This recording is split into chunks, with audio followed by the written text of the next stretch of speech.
Hello students, how are you? Hope you all are keeping well. So once again, you all are welcome in your biology class.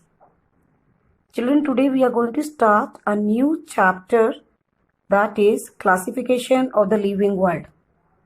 From this chapter, you are able to learn the meaning of classification, advantages of classification, plan of classification, 2 kingdom classification, 5 kingdom classification, and naming of organisms from today's class.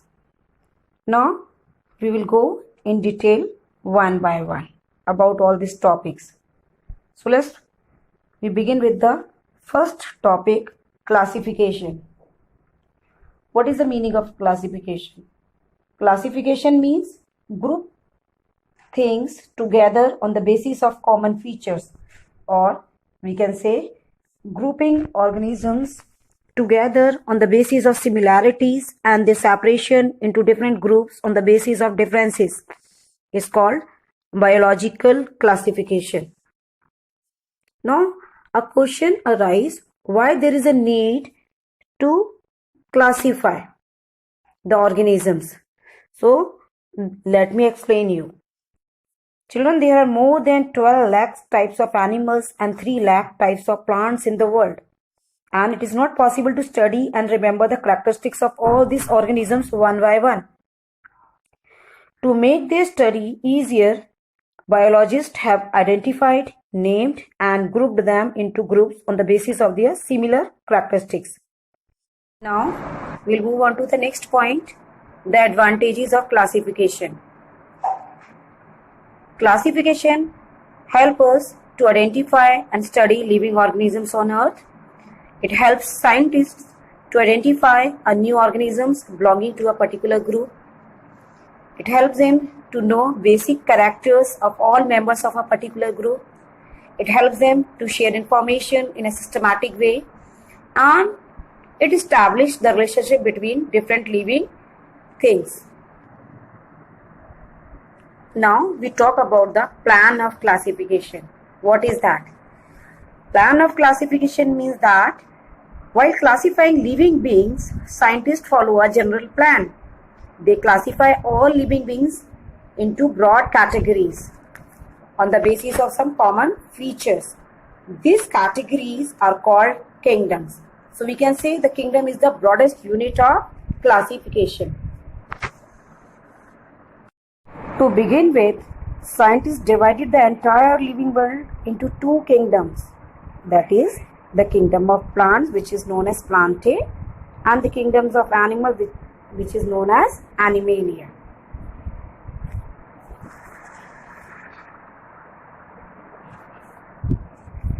Later on, they ran into difficulties.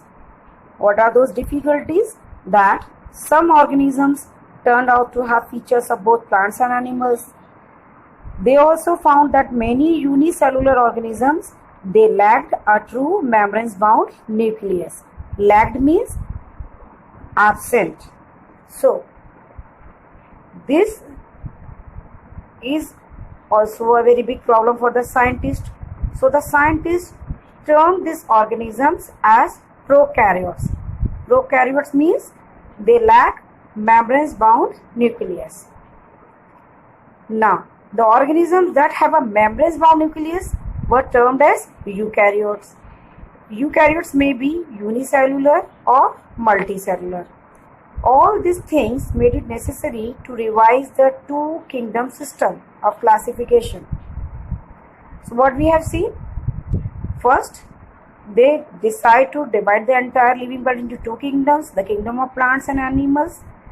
And then later on, when they came across so many difficulties, so they decided to divide the living world into 5 kingdoms. 5 kingdom classification. Now, the kingdom of prokaryotic unicellular organisms, that is bacteria, is called kingdom Monera. Eukaryotic unicellular organisms such as amoeba belong to kingdom Protista. Protista exist singly or in colonies. Now, the third kingdom, fungi, consists of unicellular organisms.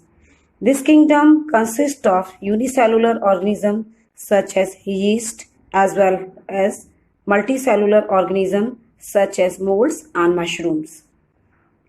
The fourth kingdom is the kingdom of plants, which is known as the kingdom Plantae, and fifth kingdom is the kingdom of animals known as kingdom Animalia. Now you must be thinking about the subdivision of kingdom. Kingdom is the broadest unit, so we can see the subdivision of kingdom. Each kingdom is divided into division or phyla. Each division of phylum is divided into classes and each class into orders. Each order is again divided into families, each family into genera, and each genus is divided into species. So we can say the species is the smallest unit of classification. Though man had realized the importance of classifying plants and animals, then also he did not get a uniform system of naming them.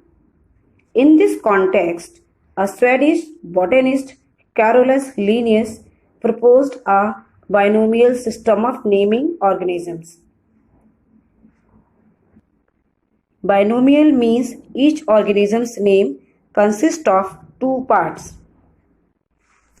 First part of the name refers to the genus, which is known as generic.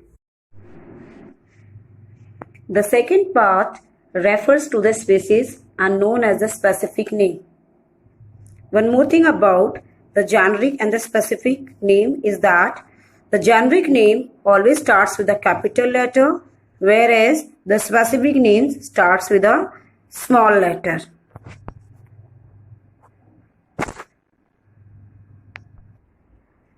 While writing the scientific name of an organism, one underlines it, and when the name is printed, it is in italics. For example, you can see in mango. The scientific name of mango is Mangifera indica. Mangifera is the generic name, while indica is the specific name. Some more examples I want to give you, like the tiger, lion, and leopard. The scientific name of tiger is Panthera tigris. The scientific name of lion is Panthera leo. The scientific name of leopard is Panthera pardus. All these three share the same generic name, and all three belongs to the same cat family, but their specific names are different. So with these children, I complete today's session.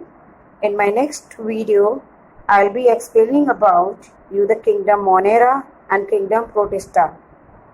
Till then, take good care of yourselves. Goodbye. Thank you. Stay blessed.